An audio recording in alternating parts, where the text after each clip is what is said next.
Welcome. This is the Enlightenment Show, and I'm your host, Laurie Schoenfeld. This is where Chicken Soup for the Soul meets the artist way with Nancy Drew. Our guest today is Emma Gray, author of The Last Love Note. We're going to be chatting with her today all about her new release and something that set her free. Hello, Emma. Welcome. Hi, Laurie. So lovely to meet you. It is such a pleasure to meet you and chat about your beautiful book today. I want to show your cover first off, because even before I started reading your book, all of the beautiful layers on the cover of the woman, the water, the airplane, they did a fantastic job of really putting a lot of pieces of your book on the cover. It's a beautiful cover, isn't it? It's just a piece of art. Absolutely beautiful. And it's funny, I didn't notice the woman at first because I was so entranced by like all the other elements. And then I went back, I'm like, oh my goodness, it's a lady. I love those optical illusions. Me too. What is something that you are looking forward to this year? Well, this week I'm looking forward to going back to the States. I live in Australia and I am heading over to New York, or up to New York, or across to New York in a couple of days' time for a few days. It's going to be a whirlwind trip, but my publisher, Zibby Owens, is holding a beautiful event there with 150 people and I think 40 authors called New Year, New Chapter. So I'm super excited to come back. I love the States, and my kids and I are sort of angling to move there somehow. At least for a short time. So that's probably the closest thing that I'm looking forward to. Mm-hmm. And connecting with other authors and women as well. It's such a beautiful experience. It is. I have a couple of friends here in Australia who were published last year as well, and we called ourselves the class of 23. And I feel like there's this beautiful connection that you make with other authors, and you know, it's all very exciting, but there's also a lot of sort of mindset traps that we fall into where we're sort of feeling exposed and fear of all kinds of things. So it's always lovely to meet other authors and be on the same wavelength. Yes, absolutely. And bring that energy together too. Yes. Can you share with us, Emma, what The Last Love Note is all about? Sure. It's a novel about a midlife widow, Kate, who has lost her husband, Cam, 2 years earlier. And it's a book about her processing her loss while she's beginning to open her heart to someone new. So there's really two big love stories in one. It's a book that's very much about grief and loss, but it's also full of hope and humour and just this promise of a plan B future after a significant loss. I wrote this in the wake of my own husband's death. Jeff died in 2016, and I was a writer already, but I knew that I was going to have to work my way through this grief in words, because there's no other way for me as a writer to figure it out and to know really what was happening to me. And I eventually landed on this novel a few years later, and it's been a very healing, cathartic thing for me to do. But what has been lovely is the response from other people who have all experienced different types of loss, who are getting in touch with me now, and we're talking about this, because this is one of the reasons why I wrote the book. I wanted to really bring this conversation out into the open a lot more than it tends to be, certainly in Australia, and I think possibly in the US too. Mm-hmm. Yes. Did you, Emma, begin writing before it became a novel? Did you start writing pieces down as you were processing things and then it became a novel, or what did that look like? Yes, I actually started almost doing a live journal almost on Facebook, just on my own private Facebook with my friends. And I was writing bits and pieces of everything that was happening as it was happening. So, for example, I would go to the bank and, if you've ever had to deal with the administration after somebody has died, it's a nightmare. And often people don't know how to handle it, and it's all very traumatic. So I would do something to do with Jeff's loss, and I would do a long Facebook post about it, and then all my friends would sort of pile on there, and they would be telling their stories and talking about that. And then I started writing articles about loss, or short pieces that were published in online magazines. And then I finally realized I really can't say this in 800 words. I need to do a whole book.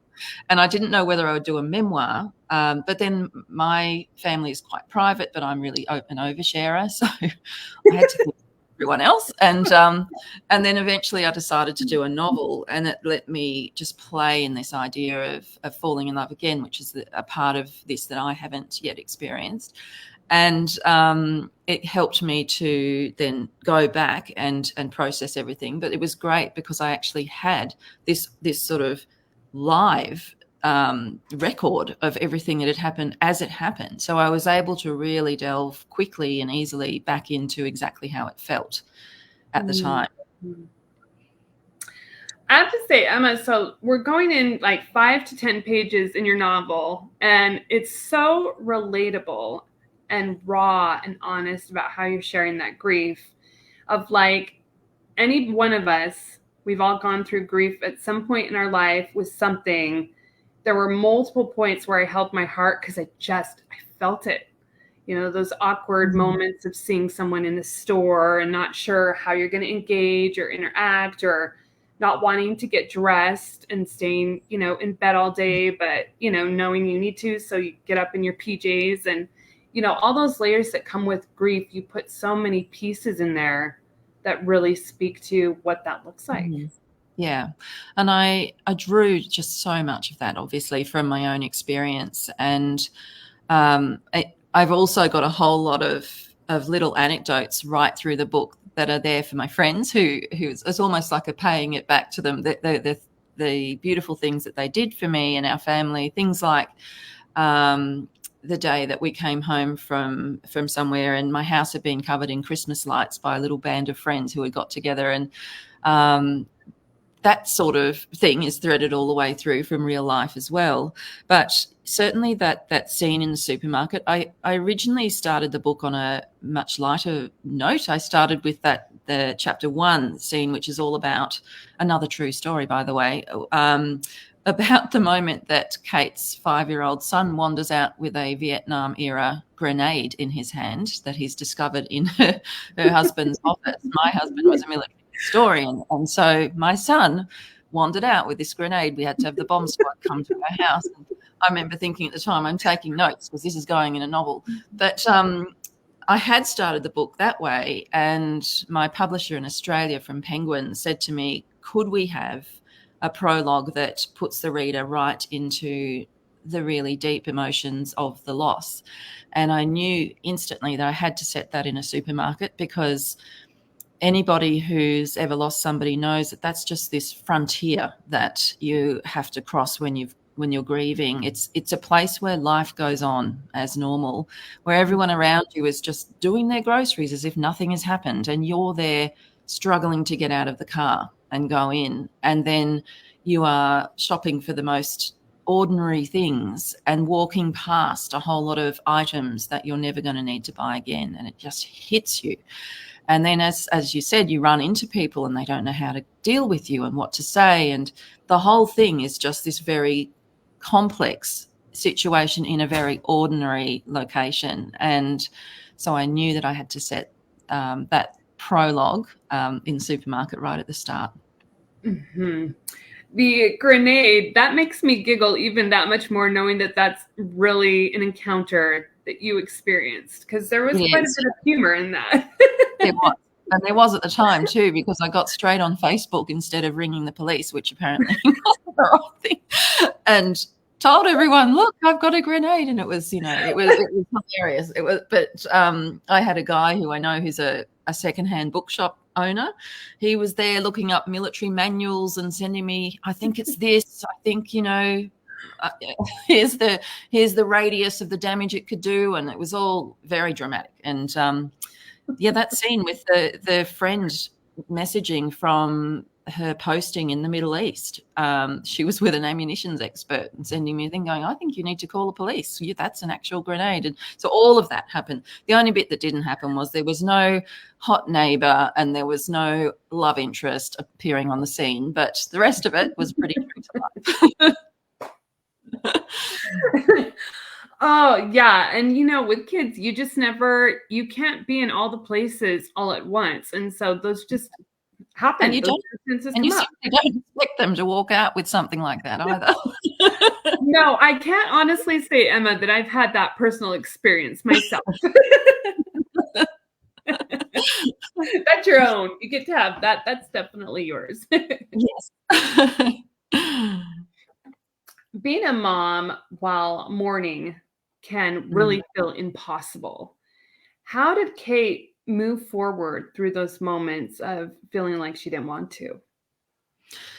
Yeah, it's in fact, so what happens to Kate is that she's holding it together for her little boy Charlie as much as possible, and then she ends up stranded on a work trip, and that is the first time that she's been away from him since Cam died, and she absolutely goes to pieces because free from this need to sort of try to keep things a bit together for her son, she's suddenly completely free and loses it, and really all that grief bubbles up. And that's something that I've always been careful to not disguise how I'm really feeling in front of the kids. I think it's really important to be visibly upset and to show them what emotions are like and how we move through them and how it's okay to express them.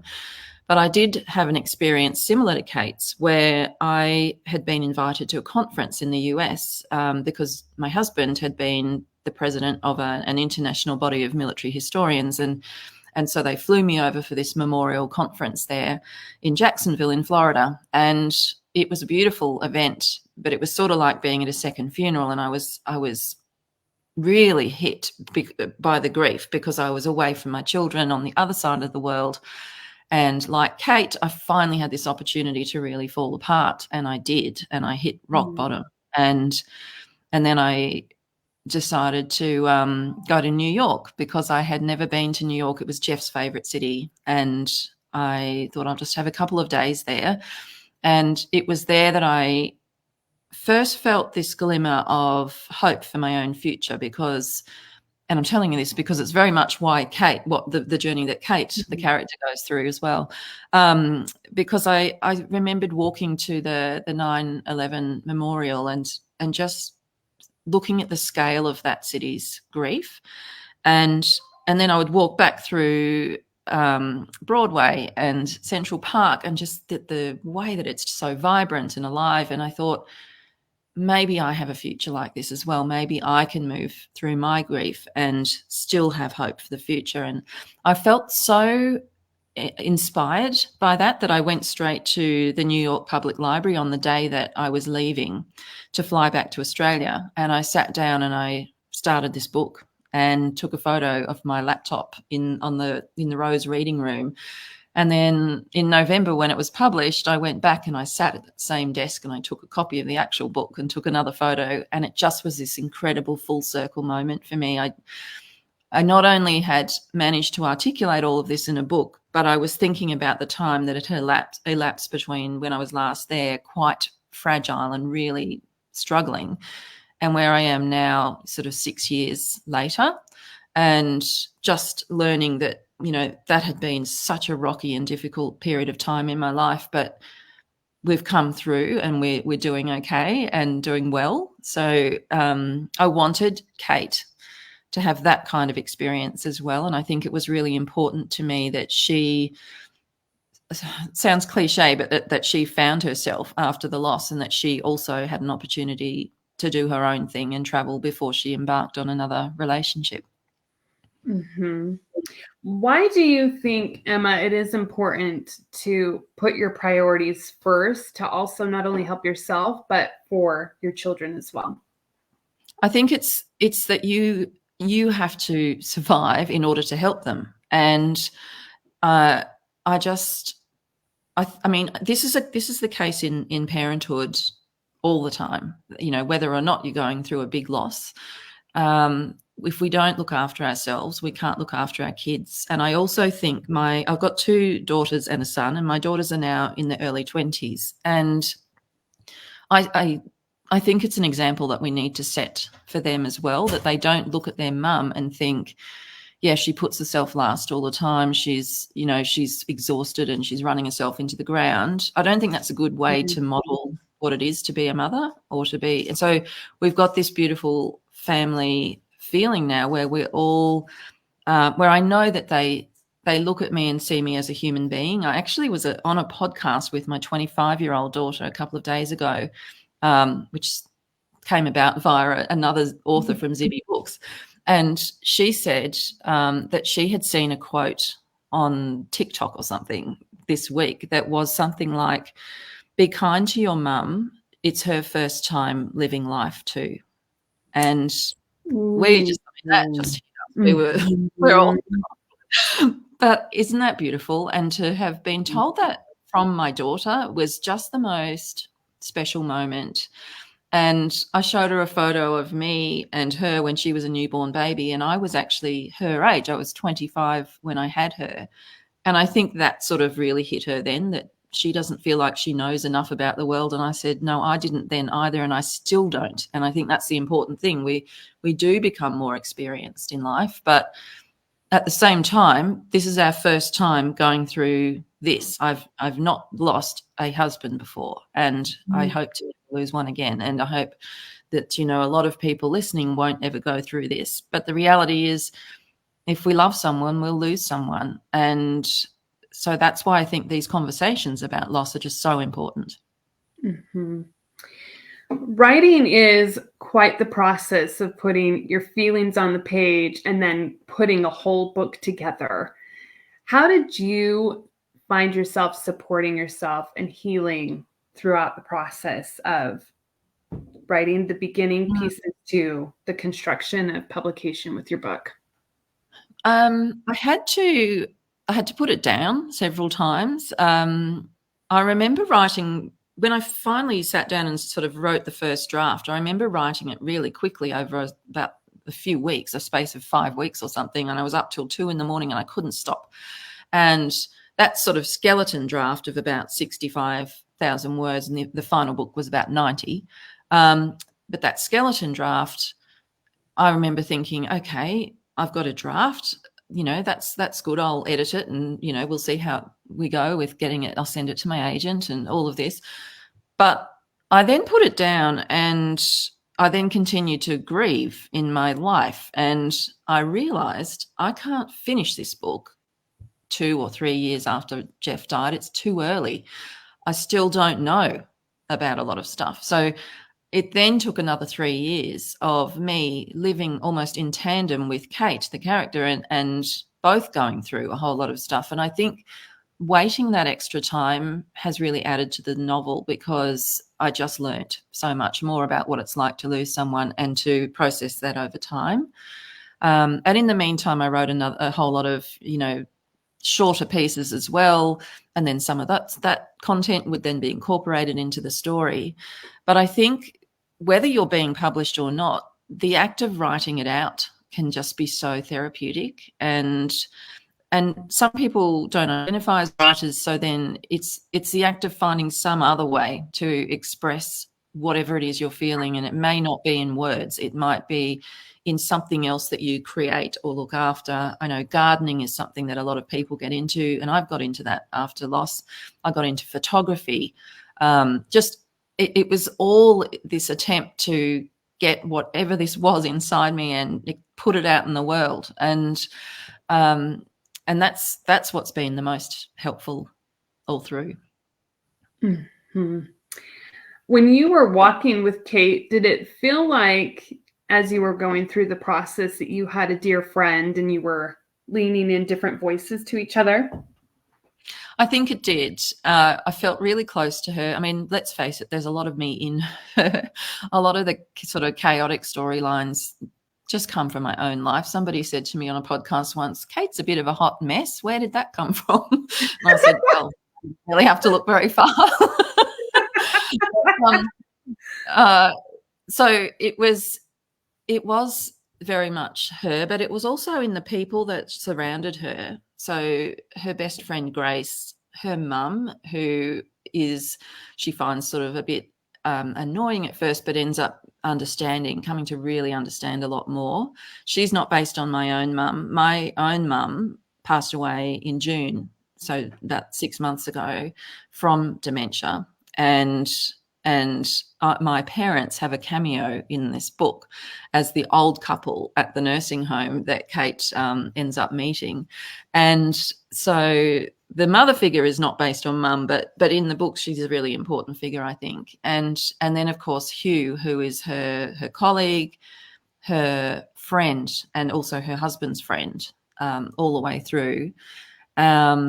And I feel as though that support crew that was around her represent the people that were around me, even though they're different people. I just was very lucky to have a community of friends and family who were just so present for us. And to this day, I know 7.5 years later, I could get in touch with them today if I needed them and they'd be on the doorstep. Mm-hmm. How did your support system help you personally as you were moving through those layers of grief? Oh, it was, and I say this to everyone, when people say to me, I'll get messages like, when my friend's partner just died, what should I do to help? How can I help? And I always say there's a lot of help at the very beginning. The family can be often swamped with casseroles and lasagnas and food and practical things like that, which is amazing because you just can barely function. So that is so important. But then after a while, everyone, of course, has to go back to their normal lives and, they can't be on your doorstep forever. So the family is then going through this lifelong experience of loss that's going to throw loops to them all the time. And it will be months and years where they will suddenly need something. And we all have different skills. So there will be a time where you can step in and step up. I remember putting out a plea once saying, I'm struggling to fill out these forms, all the admin and things. And a friend who I didn't know all that well, but who had a business called Admin Bandit, got in touch and she said, let me come with you. You just sit beside me. I'll fill the forms out for you. And that to me was this love language I didn't know I had. It was just incredible. It was exactly what I needed. I've got another friend who I actually had already co-written a musical with based on my teenage novel that I wrote about a boy band for my daughter a few years ago. Anyway, she's a beautiful classical composer. And as soon as she heard that Jeff had died, she wrote a piece of music that we played at his funeral. So that was her expressing her own skill and doing something that we needed. And then, or that we didn't even realize we needed. And then the group that decorated the house in Christmas lights, that first Christmas when I had a 5-year-old son, but I was deep in mourning myself and knew I had to create the magic of Christmas, and they just came and did it. And somebody came over and they were cyclists and they taught my son how to ride a bike. And, there was just endless examples of this that went on. And the garden being made over and lawns being mowed, and somebody dropped a fuel voucher in the letterbox at one point, and I don't even know who that was, but I think about them to this day. And so that's the community that's around you. And I think part of it is just that people are wonderful, but part of it is also that the person going through it has to be open to that sort of help. And I remember realizing early on, I can't pay these people back. How am I going to pay them back? And it was this sort of building thing. And then I realized it's about paying it forward. And once I got into that mindset and realized it's just my turn to receive help, and then I give help, and I have given help in the past, and I will give it, and I do give it now, that helped with this whole mindset of letting people in. Mm-hmm. What did you not understand about grief that you do now?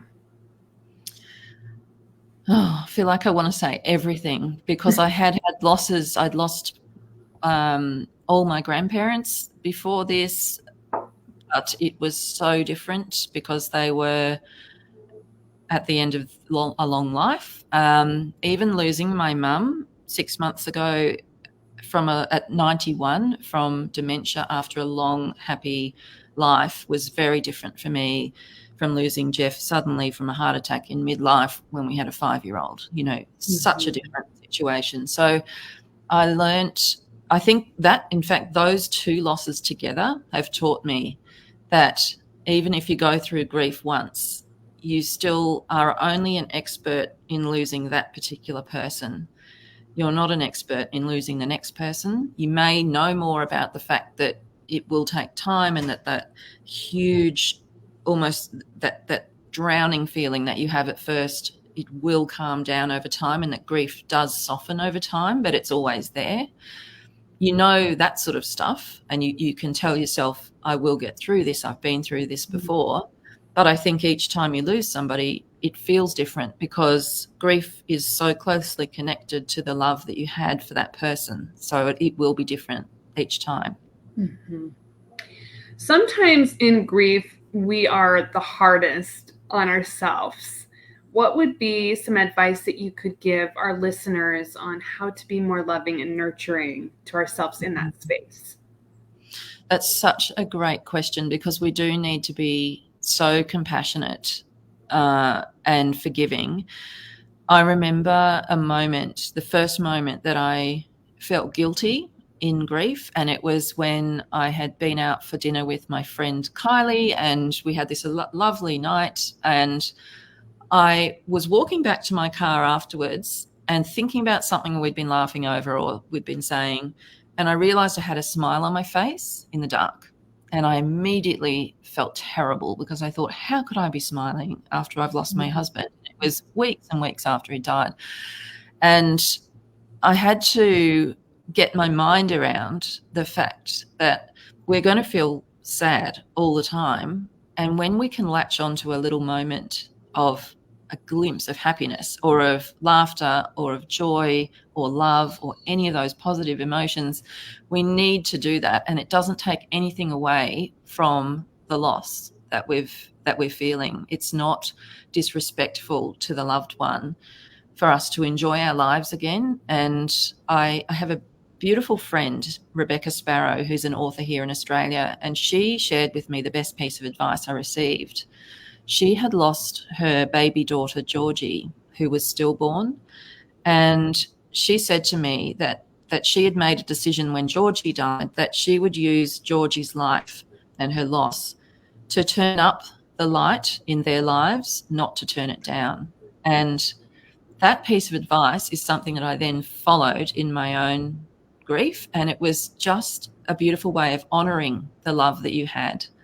And I know when I think about my own eventual death that I will want my family and friends to keep living and to chase the things that they love. And it would break my heart if I thought they gave up and that they didn't go out there and, seize the day. So, now I'm getting emotional. So, that's I got chills and I'm all choked on that. all the time. But that's what I would want for them. And I think that's what we have to give ourselves when we're the one who is grieving. Bring up the light. Yes. You're a girl after my own heart, and you love Anne of Green Gables. When did that love begin?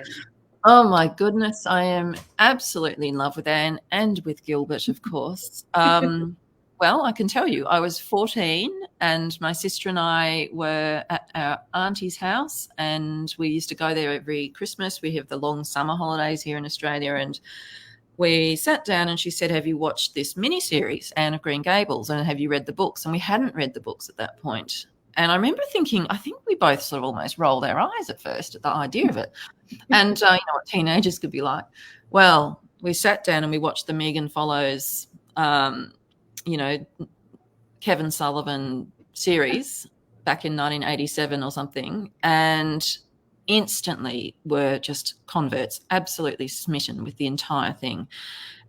We were in the house that my dad had grown up in, my grandmother's house, which was called Avonlea. She had a nameplate on the house called Avonlea. So it's pathetic that we are in love with this story. And that was it from that moment on. And in fact, I not only fell in love with Gilbert as my first ever book boyfriend, as a lot of our devotees would say, but I also fell in love with the idea that Anne was a writer, and I thought, that's how I feel. Everything she said about writing just hit me, and I thought, that's me. And I sort of discounted being a writer. I think you can be so critical of yourself when you feel like a writer, when you're doing a creative writing piece for school or something, and you think, well, I don't know, I didn't get an A+ for that, maybe I'm not a writer. And so you have this, but it was this realization, it's not what you produce, it's how you feel about writing. And I went straight to a newsagent and bought a notebook and pen, because I didn't have a computer back in those days, and started writing a novel at 14, purely based on watching Anne of Green Gables and then reading all the books and the Emily series and all the others. So that's the sort of extent of that relationship. And I've at the top of my bucket list to this day is visiting Prince Edward Island, and this book is now published in Canada, so I desperately want to go and meet Canadian readers now. Yes, and when you take a picture and you go on that journey, make sure you post it, because that will be another full circle moment for you. Yeah, yes, definitely. What would you say is something that set you free? Do you know what it is? Immediately I know the answer. It is photography. I was not a photographer before Jeff died, and I am one now. And I have the proper camera, I've got the gear, I go out in the middle of the night and take photos of the stars and photos of the aurora australis, which is a passion that I've had for years, and it took me 7 years of trying and failing before I actually took photos of that phenomenon here, which is 15 minutes from my house. Amazing sometimes. It's just incredible. But it really got going, that feeling of being free during the pandemic, which is ironic because we were in lockdown at the time, and Australia had some of the most strict lockdown laws in the world. Not in my particular state, but certainly in Melbourne and Victoria, they had 9 months of lockdowns there. Ours wasn't quite so bad, but still, we were allowed out for an hour a day, as much of the world was at one point. And so I would go for these walks and take this camera. And in the middle of winter, I'd find myself sitting on a concrete path, freezing, taking photos of frozen dewdrops on blades of grass and all this macro photography, taking tiny, tiny little things. And I would completely forget where I was, that there was even a pandemic, that I'd lost Jeff. It was the one thing that I've done where I forgot everything else except what I was doing.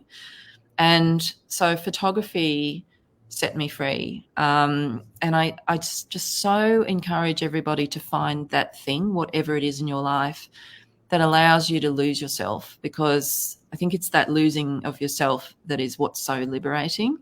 And to know that I could do that from a situation that was the opposite of free, when we were caged up, I think says it all. It's got to come from within and in your imagination or in your mind, so that you don't have to have lots of money or travel to far away or any of that stuff in order to make this happen. We're going to take it to the inner child question segment. Are you ready, Emma? Yes. Good. First question. When you were 14, what was the first thing you wrote? It was, oh my gosh, it was a novel about a girl called Rebecca who went and stayed on a big Australian cattle property went from the city. It sounds like a Hallmark Christmas movie, actually, but well before I ever discovered those. And of course, fell in love with this boy on the farm, and it was absolutely atrocious. But I couldn't stop watching it. It was just, I just lived in that world for months. So yes, and I can't think what I called it, but it was definitely about this girl, Rebecca. My best friend could probably tell you to this day she was forced to read the whole thing. Now, was it with your notepad and pencil? That was my notebook and pen. Yeah. Yes. Yeah.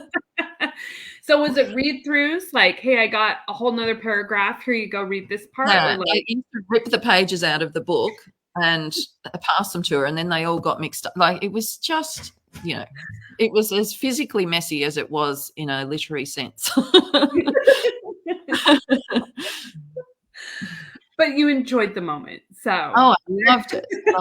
Do you feel, Emma, there's a difference on writing things on paper versus using your laptop? Do you have a different feeling around that, or does it feel the same for you? I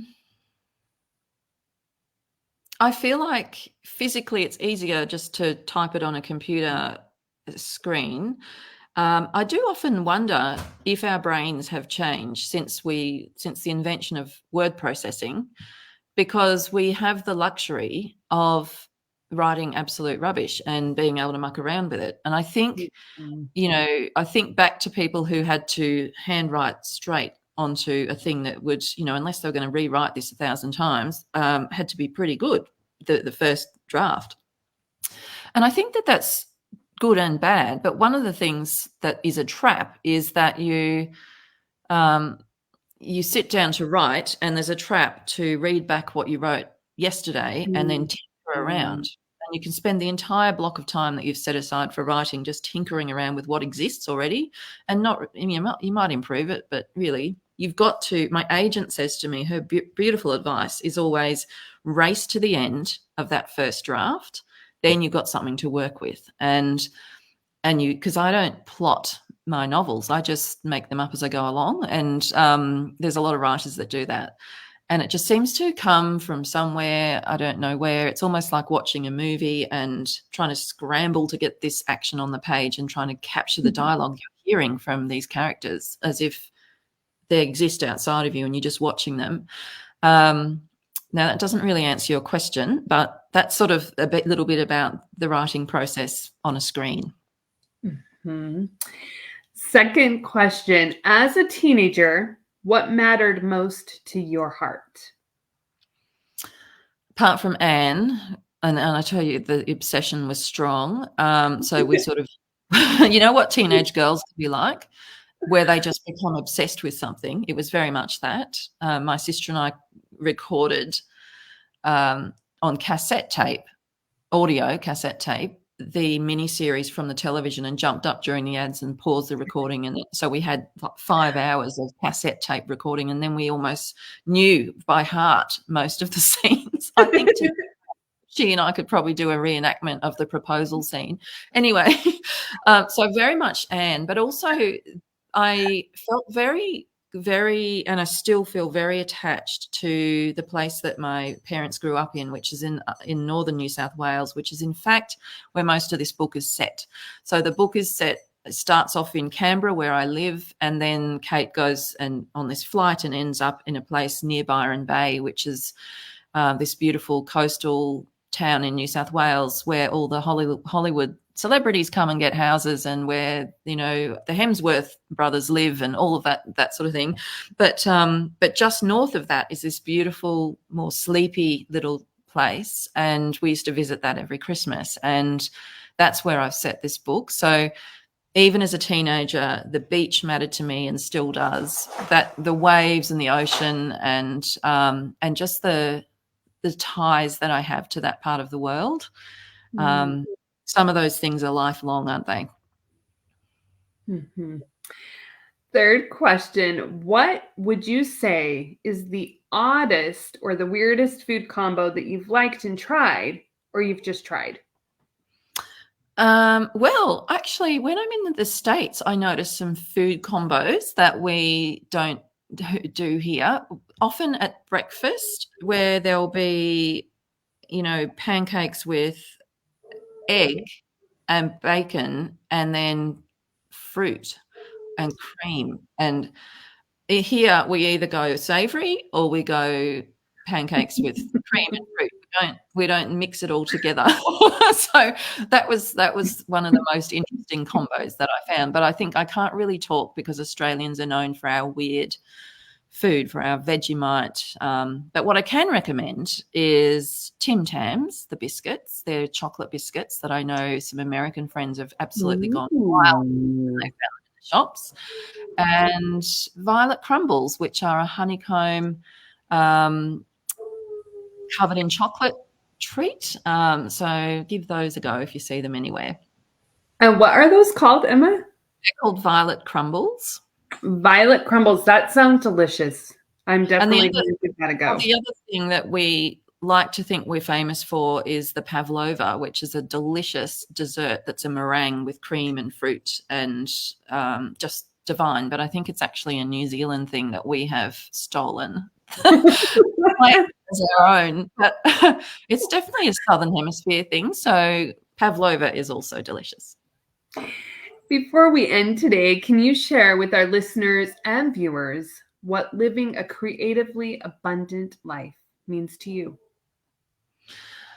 It means everything to me because I've found that no matter what else is going on in life, whether I'm stuck in, like I've had times where I've been stuck in a day job that I wasn't enjoying, but I was in my head able to go to this other place and then after work go and take the photos or write the stories. So it's this escape that I am able to go to at all times. And then, of course, to be able to carry that and thread that through the most difficult things that ever happen. And to be able to write something like this book coming out of just such a traumatic, awful situation, it saved me. So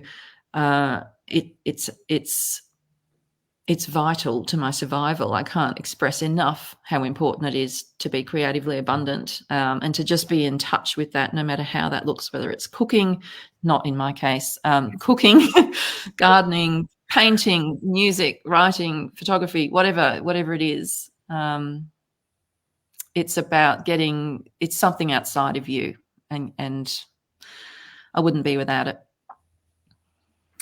Thank you so much for joining us today and for coming to talk about The Last Love Note. Where can our listeners and viewers find you if they have any questions for you after the show or would like to grab your book? They can visit my website, emmagray.com, or Emma Gray Author on Instagram and Facebook, or they could go to my publisher's website, zibbymedia.com. And they should be able to find the book everywhere in the US. It's all over the place in airports and Target and shops and stores and online. So it shouldn't be too hard to track down. Thank you so much for joining us today, Emma. It's been a pleasure to chat with you and hear about your story. Oh, thanks, Laurie. It's been so lovely to speak to you and meet you.